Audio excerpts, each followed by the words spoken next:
Hey, it's Dr. Amanda with Straightsmile Solutions, straightsmilesolutions.com. So let's just bring this up.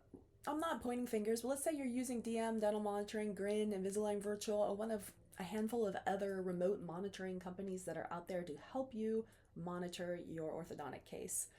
Let's say you're using it. What are they doing with that data? I mean, this is an honest question, and it's been brought up in quite a few podcasts, and I'm not sure that I have the answer. I asked my chat Genesis Claude to dig into, I use all of them, so I don't know which one I specifically used, but I'm just sampling them all. But I asked them to dig into this question, and and honestly, patients are asking. I mean, you should know the answer to this. If you are offering remote monitoring, and it has happened in our offices because we have an office in the Bay Area. We have smart people that are in tech that are asking, okay, if I'm using this to monitor my case to save me time and convenience, what you doing with my data? Well, you might have your own agreement for social media releases or whatever in your practice that says, hey, you can choose for us to market or use your data or not use your data for social media, education, whatever, and they can opt into that. But let's talk about this. This is data that's being collected by a third party, by Align Technology, by these other companies. Some of them are public companies, some of them are private companies. Private companies get sold to other companies. Look at what happened with all the data with Ancestor DNA or what was it, 23andMe, that happened. I mean, people are freaking out about that data now. What about all the data from SmileDirectClub? What's happened to that? Well, somebody bought that company. It might have gone out of business, but that company and the data was purchased. So let's talk about that. And I don't know that I have the answers, but I think you should ask. And the podcast I was listening to were a bunch of orthodontists. They're like, are we like feeding our own demise? Like, are we basically training this large AI model to do what we're doing? Yeah, you are. That's exactly what you're doing. You are making yourself extinct. Now, I'm not saying don't use technology because patients don't expect the use of technology. There's going to be a point where patients are like, no, I'm not going to come into your orthodontic office every 4 to 5 weeks to get an adjustment when everyone else is just doing this all online and getting incredible results.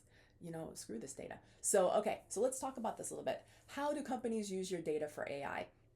And again, I just asked these AI models to look into the terms and conditions for Grin, for DM. I'm not even going to get into the details what each one is because I know and which chat said what. I'm just going to go over what is being said through AI, and then you can do your own research. You need to have your attorney or whoever read the thing. So for Invisalign Align Technology, this is what they said.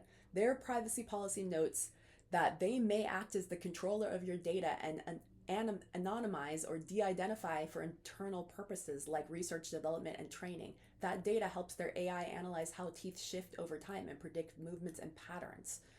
Yeah, of course it does. I mean, why wouldn't they do that? I mean, if they're going to let you use this AI remote monitoring app for free, of course they're going to use your data to make their data better and to make their product better. I mean, that's the point, right? It makes sense. Okay. What about DM? This platform boasts the industry's largest image database, which is used to train its AI under the supervision of real doctors. The AI learns from millions of intraoral scans to identify over 130 oral observations, such as tooth eruption or aligner tracking. Yeah, we know that. That's their business. But are they going to train an AI model not only to identify problems, but what about predictive analysis to get you from A to Z to do the orthodontics? That's what I'm getting at. Yeah, these are for problems. These are for aligner unseats, gingivitis, plaque, you know, maybe some irritation from the aligner, new tooth coming in. What about, okay, forget this. We don't need an orthodontist. This is how we get from A to Z. We've already looked over a million different cases. We know Sally looks just like Janie. This looks like the exact same case once we compare the CBCT, the perio, the growth, the hand rest x-ray. I mean, they can put all that data in there and they can know exactly what, Jenna's going to look like from what Sally looked like. It's the same case. It's essentially the same case. I mean, are they exactly the same? No, they're not twins. But it's enough that all your AI modeling from one case could be predictive analysis for the next case. Therefore, the orthodontist really isn't needed, or the actual in-person orthodontist. So, okay, Grin, like its competitors, Grin Remote Monitoring uses AI to match 2D smartphone scans to a doctor's 3D treatment plan, continually improving its computer vision. Okay, so your rights over patient data. So see, where'd it go? Your rights over patient data. Okay, in the US, patient data rights are primarily governed by HIPAA, but these rights apply to AI training depends on the specifics on the consent forms that you sign as the doctor. But I'm assuming also the patient does an opt-in when they decide to use it. They have a little thing they have to read too, you, the doctor, and the patient. So generally, the treating orthodontist is considered the controller of the data, and companies like Align Technology and DM act as processors of the data. Once your personal identifiers, name, DOB, etc., are removed, the PHI no longer is considered PHI. It is just data for AI training. So this is important. Assess and deletion.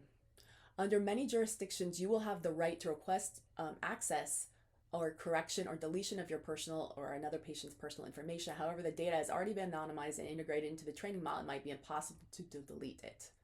Some states like California or Nevada provide specific opt-out rights to predict the sale of personal information or restrict certain types of data processing. You can look into those rights in your privacy settings or terms of use. And they are also saying that you should have an AI specific consent form. Interesting. I don't have that, so I'm going to look into that. So I learned something new. So anyways, that's how it goes. Those are the risks. I don't think it's a risk necessarily for you, but you need to have the answer if a patient asks you, and they're already asking. So I mean, and there needs to be an opt-out option if that is. And then what happens if your patient says no, I don't want my data in there?